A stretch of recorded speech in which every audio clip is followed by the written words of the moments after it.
Chicken tandoori করতেছি। প্রথমে এটাকে ভালো করে ভেবে কেটে নিচ্ছি, দুই পাশ থেকে ভালো করে কেটে নিচ্ছি। এখন এখানে মশলা দিব কি কি, আদা রসুন। আজকে এটা করবো এয়ার ফ্রায়ারে। এটা এখন 1 ঘন্টার জন্য রেখে দিব, বাইরেই রাখবো, ফ্রিজে ঢুকাবো না, এয়ার ফ্রায়ারে করবো আজকে। মেখে রেখে দিলাম।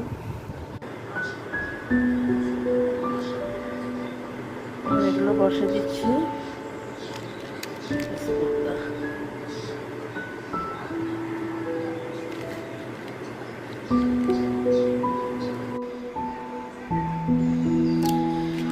আলহামদুলিল্লাহ, এটা আরও 10 মিনিটের মতো রাখবো, কারণ এটা ভালো করে এখনো হয় নাই। এটাকে আরও 10 মিনিটের মতো রাখবো, রেখে তারপরে